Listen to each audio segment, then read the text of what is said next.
Welcome to Mysteries and Crime. I'm your host, Melissa Thompson. Today marks 55 days since Summer Moon Utah Wells has disappeared. And boy, do we have a lot to talk about. And I have some things that I have been thinking about, and I want to go over them with you today. Okay.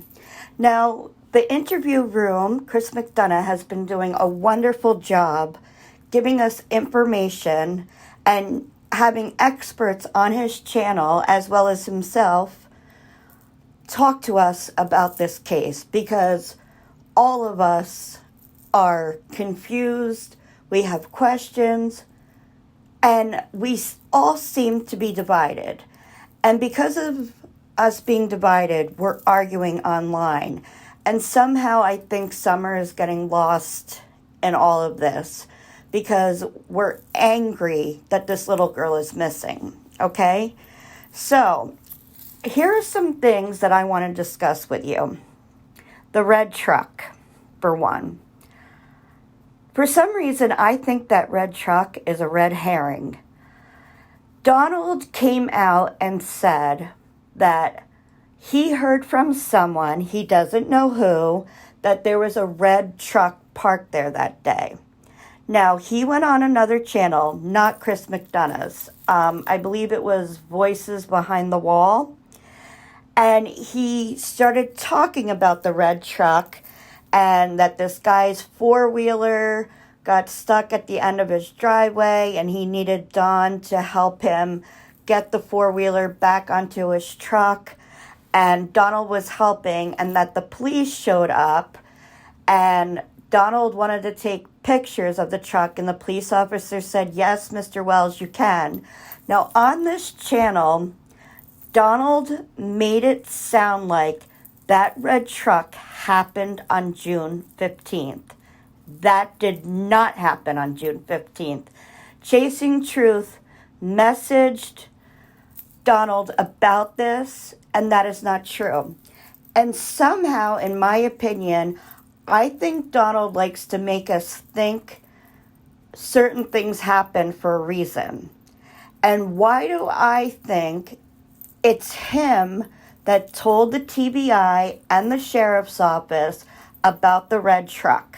Okay? I think that information came from him. Now, everybody is looking for the red truck. How come nobody has come across this red truck? A ladder back, buckets in the back. I mean, if you have the TBI, the sheriff's office, the FBI, and other agencies looking for the truck, and I'm sure that there's regular folks like you and I also looking for the truck, how come nobody has come across this vehicle? Okay? So, for some reason, I think Donald is using that red truck as a red herring. Okay? Now, let's go to his interview with Chris McDonough. Okay? Because Chris is absolutely right.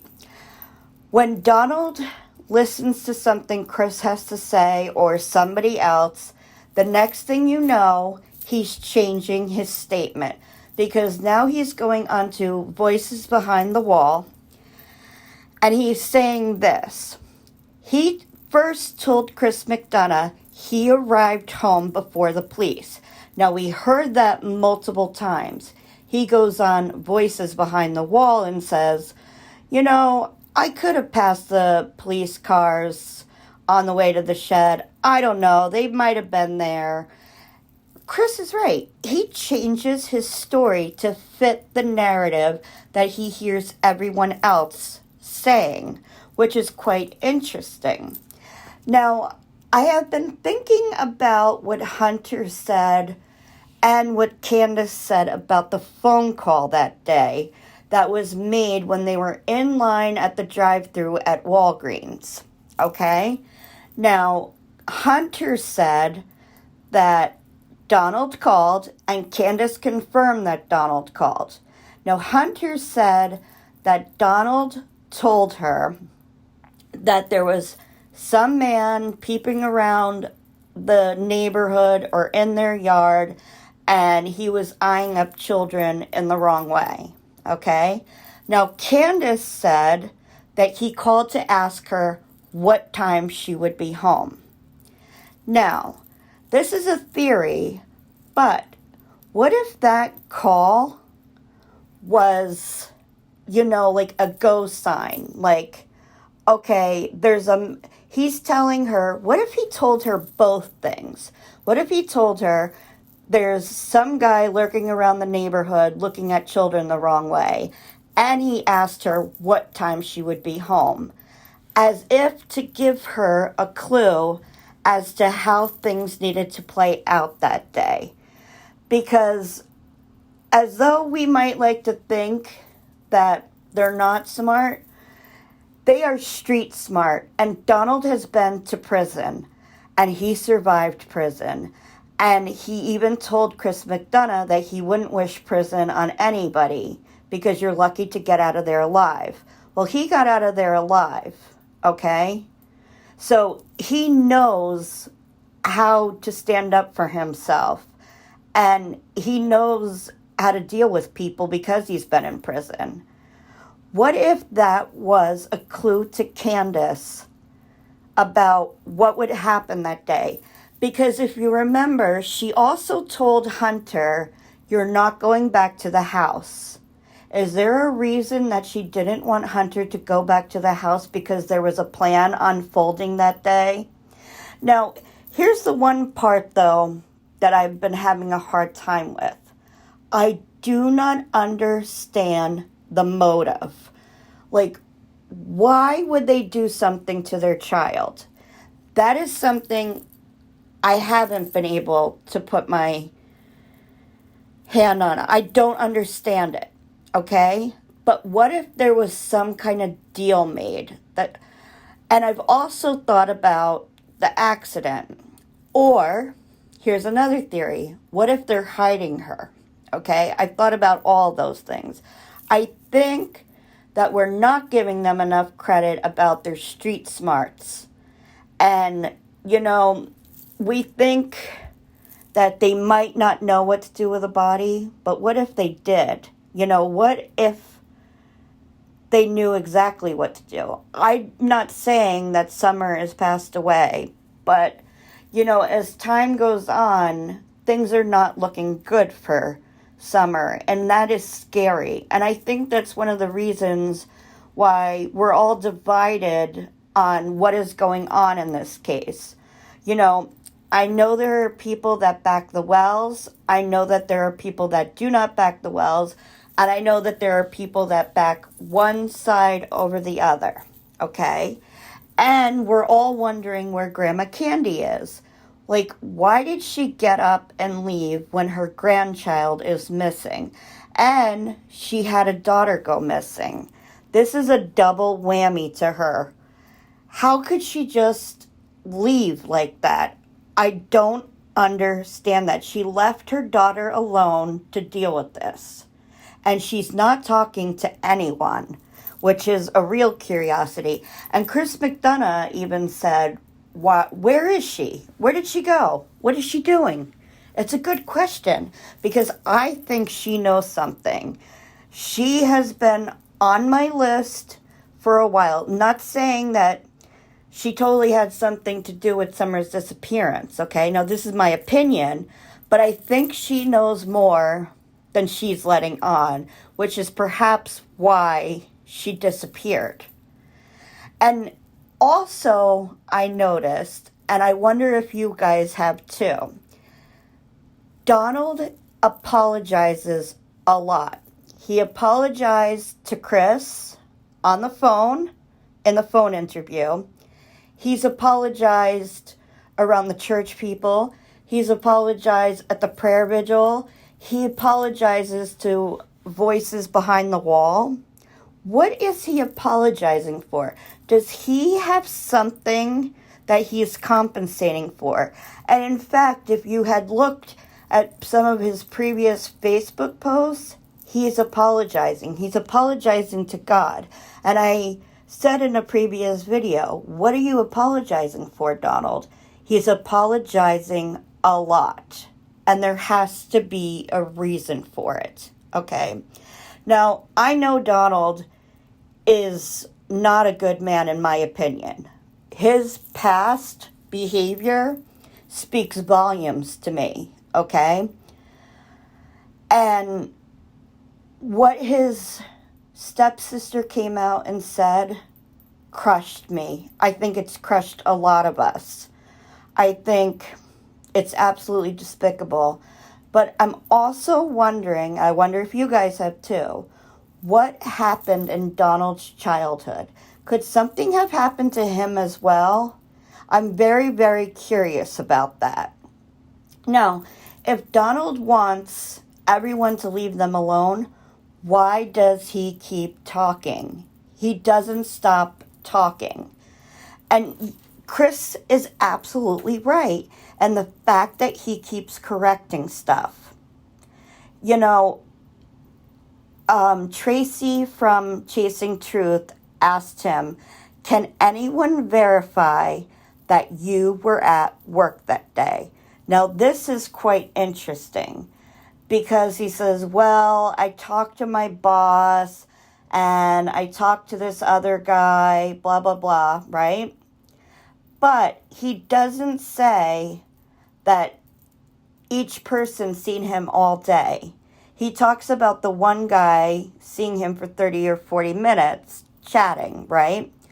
And he also said that his boss told him, like the day before, you know, why are you riding this nice car and throwing drywall tools into it? He was busting his chops about it, okay? I have been thinking that Donald was not at work all day. I think he made an appearance, but I think he might have been in and out of work, okay? And here's why I think that.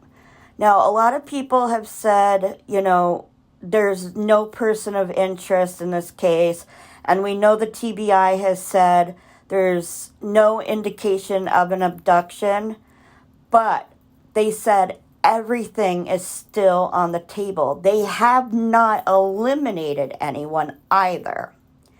Now, I think if they were able to verify that he was at work all day, he would have been checked off the list that no way could he possibly be involved. So why is it he's still a possibility? I think he might have not been at work all day. I think he might have showed up, and perhaps he was in Jonesboro that day. But what if he wasn't at work, though? What if he was just in Jonesboro? Now, I'm sure the police, if the Subaru has GPS, I'm sure they checked on that. And Chris McDonough answered a question when somebody said, how long does the tech take to get back? And he said it could be 30 to 60 days. So let's play it safe and go on the ladder, okay? What if it was 60 days? That's coming up. They're getting all the information that went on that day and the previous days on their text, their messenger, where their phone was pinging. And Donald said that all of the information from 3:30 on that day was missing from his phone. Now, Chris says he doesn't believe Donald got his phone back. And I believe Chris because that is evidence. And they have to keep the chain of custody, you know, in order for, let's say this is going to go to court one day. They need to keep that chain of custody, and we all know that. So if they gave them back the phones, forget it. Why would they keep Hunter's phone and not keep Candace's and not keep Donald's? And now I'm starting to wonder, did they take Grandma Candy's phone too? And we definitely know that they were at AT&T, and in fact, Voices Behind the Wall, she is totally on the Wells side. She said that Candace has a new phone, but she's saying they definitely have their phones back. I don't know how she can prove that, but That's what she said. But why did Candace get a new phone then? Like, if her phone was perfectly fine. So I have to agree with Chris McDonough on this. I don't think they have their phones back. I think, in my opinion, they're lying about that. I also think something very strange is going on with the polygraph test. The days keep changing. Now, Donald gave another interview to Voices Behind the Wall, and he had told previously to that interview that he took his polygraph right away and he passed.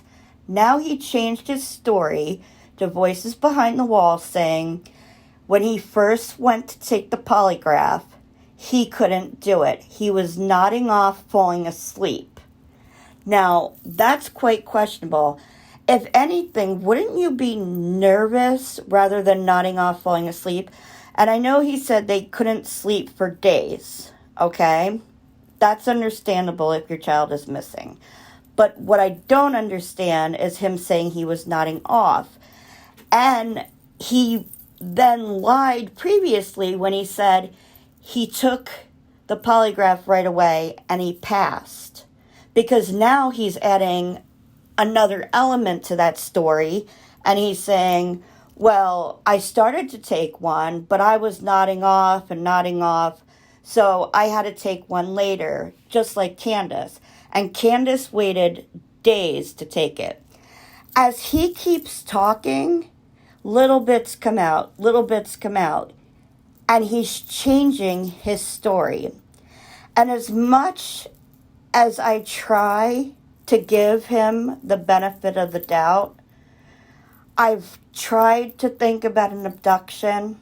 I really have. Like, I don't want the parents to be responsible, but something is not making sense here, you guys. Like, they keep looking like they're guilty, in my opinion, because things are changing in the story. Now, I want to talk about Candace for a second. She considers everything takes about 5 minutes. And I was discussing this with my mom, and her and I said, sometimes when me and my mom, we chat, we think, oh, we're only going to chat for 15 minutes. It's like an hour later, and we're still chatting. My mom and I said, what if when Candace was fixing Grandma Candy's brace, right? What if it was longer than 5 minutes? And she just said it was 5 minutes because she seems to think everything takes about 5 minutes. And she said that she is not a time person, okay? What if that was way more time than she thought, or she knows it was way more time, and in my opinion, to make it look like she was keeping her eye out on the children and everything, she says, oh, it was 2 to 5 minutes, because definitely 2 minutes does not make any sense. And I've had experiences with knee braces because I've had numerous knee operations, and I've had knee braces. And sometimes to get the knee brace on just right, it takes like sometimes a good 5 to 10 minutes to try to straighten that thing out, okay? So I'm definitely going on the side that it was definitely longer than 2 to 5 minutes. And when we think about something, I think something is being left out when she's talking about the events that happen at the home. Because she says when her Grandma Candy wants to replant the cacti, she goes in to get Summer because she said Summer she knew would want to help as the boys wouldn't, okay? She has said that Summer's toys were kept in the basement, okay? And yet she said Summer was in the kitchen on the floor playing with her toys. So was there some time that passed that Summer had already gone down to the basement, grabbed some toys, brought them up, and were playing in the kitchen with them while the boys were watching TV or YouTube or playing video games. I think that there is some time missing there. What was Candace and Grandma Candy doing during that time? Because something is not making sense when they get home. And I definitely think there was a reason why Candace didn't want Hunter to come home with them that day. It seems like if he was there, he would have been another witness. Okay? And I think that there is definitely a strategy in taking the boys and separating them, because they're hoping somebody's going to talk. Now, if those boys are afraid of their family getting broken up, they might be fearful of talking. So perhaps separating them is giving them the opportunity to talk to authorities and a child advocate and tell them what's going on. And Donald has mentioned that every night Candace, 5:30, would start drinking alcohol and smoking weed. And he said that he was getting sick and tired of it because he'd have to babysit her when she was drinking and smoking weed. And that he goes, it would be, after a while, she'd go to bed and that was it for her. Like, she was done. So it seemed like there wasn't a lot of focus on the children. Like, they were left to their own devices, because the alcohol and the weed were getting in the way of Candace being a mom, in my opinion, if it was lights out for her the rest of the night. Now, her friend Allie has confirmed about the alcohol use. Now, I do believe Allie has witnessed this because she did live there for a while. Now, whether or not there's animosity between the two, I do believe there's truth and lies in everyone's statements in this situation. But that's very telling that Donald is saying that about his wife. Did she perhaps start drinking when she got home that day and lost an amount of time? Or had she perhaps started drinking at the swimming hole? We don't know exactly who drank the twisted tea. I mean, there's not a lot of alcohol in them, and perhaps she did get it for Hunter, and she doesn't want to admit that she got it for him because she already feels like she's in enough trouble and she lost her boys and her little girl is missing. Okay? So there are a lot of moving parts to this story that we're all trying to figure out. And things just don't add up. Donald spent a lot of time telling Chris about the coworker that he fired the day before because he believes he was at least on meth, if not something else, okay? And he blames him, perhaps, for taking Summer. Now, he tells Chris that the TBI, the sheriff's office, even Chris said, they turned this man inside and out and shook him up and down a few times. And they found alibis for him. I'm pretty sure concrete alibis, where they're saying they told Donald it can't be him. And Donald himself said he had alibis. So why is he spending so much time telling Chris about this man who he blames for abducting Summer when the man has an alibi? Candace pointed out about the people that were trimming the trees, okay? And it seemed like the law enforcement has checked these people and they can't find anything with them, okay? So it seems like they're putting the blame on these drug addicts.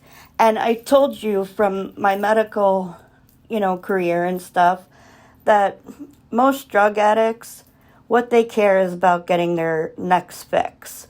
I can't see these drug addicts like that they claim that are in their neighborhood looking for pills and whatnot.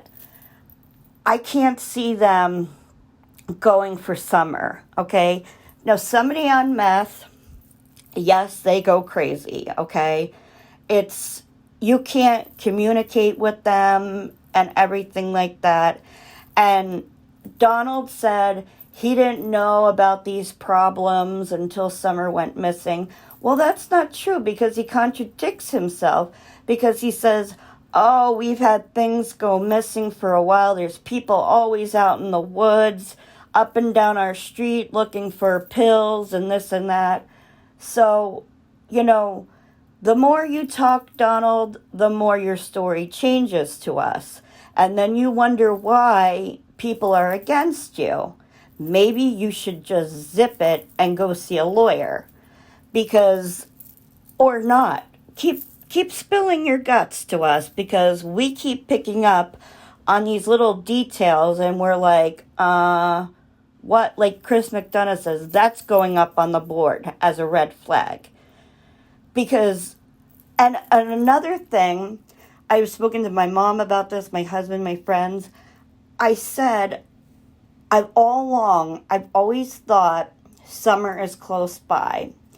And when Chris, and I believe his name is Steve, I'm so sorry, I forgot the analysis last night. He said that, so he says in his analysis, when he was going over the interview that Chris did on the phone with Donald states to Chris, he said, maybe somebody threw her, it's either in her car or the car, and she's rather close, which is very interesting because if he thinks she's close, and then he also has another theory of her being abducted and taken miles and miles away. And I have to agree with the analysis because I lost a child. I'm in Chris McDonough's horrible club too, where him and Karen, me and my husband, we've lost a child. And I can't remember how things went after I found out our daughter passed away, and she was sick, okay? And yet I was still in complete and utter shock that she passed away. And I was like, what, to the doctor? I'm like, what happened? And yet I knew she was ill, okay? And Chris said the same thing. And I can't tell you how I moved from the hospital back home. I have no idea. I don't know what happened later that day. I don't know what happened to the days prior to the funeral. And the moment that they tell you, you kind of relive that moment over and over, and it's in slow motion, like Chris said. And yet, there are things that I can't remember. Yet, how are they so clear on everything that happened? And how do they come to the conclusion so quickly that their child has been abducted? Because even thinking about Adam Walsh, when he goes missing from the Sears store, his mom thought he was just lost in Sears or out in the mall somewhere. It wasn't until hours later that they actually believed that Adam was abducted. And in that situation, they were in a public place. Whereas with Summer and her family, they were at their home, which puts the criteria of her being abducted much, much lower. Where Adam had a higher percentage rate of being abducted by a stranger because he was out in public, okay? There are nuances in Donald's statements that are just not making any sense. And I had to agree with the analysis because I don't understand how you just process that. Like he said, how did you come up with the fact that she was abducted? How do you know she didn't see a baby deer and decide, oh, look how cute, I want to go run after the deer and I want to try to pet it? Because he also talks about how she would chase after her brothers around the property. And Donald also said that the boys left that basement door open all the time. And they were always yelling at the boys, close the door. And you think about it, kids do stuff like that. They're hurrying because they want to go play. They run out the door. Oh, I forgot to do that. And Candace said that Summer would go out that basement door and sit outside and play with her toys. And I don't blame her because I wouldn't want to be stuck in the basement either. And it's curious to me that Donald mentions a dungeon. Like, he references it quite a bit. And many folks that have viewed the footage that Chris took of that basement, it reminds us of a dungeon. And he says, I hope she's not in a dungeon. I hope she's not in a dungeon. And he's convinced that she's dead. He was convinced from day one that she was dead. And he uses the word, she's gone. She went and got gone. That's his exact words. You know, and they seem to come up with all these people that did it. But according to authorities, these people have alibis. And I just think that we're going to find out, in my opinion, that Donald wasn't at work all day. Where did he go that day? That is the question, and I hope that we are going to find out soon, because we are so upset at this family and how these children were treated and how their life was. And there's a lot of judging going on. And we're arguing against each other on YouTube, on social media. And it's horrible. We have to stop arguing with each other. Because what matters in this situation is Summer. Our number one goal is to bring back Summer safely.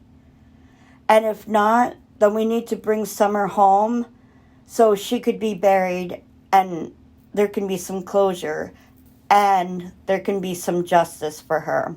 We are her voice at this moment, because pretty much the only one that's being smart right now is Candace. She's not talking to anyone because she doesn't trust anyone. Maybe Don should look to his wife in this instance and not talk. But, you know, we are getting information from it. So I'd love to hear what you guys are thinking that's going on in this case. It's going to be 8 weeks tomorrow, and we're no closer yet. What is going on? I hope that tech reveals some more information, because we need some physical evidence, and maybe law enforcement will know where to look. I hope all of you are doing well. I hope you have a beautiful week, and I will see you very, very soon. Take care, you guys. Bye-bye.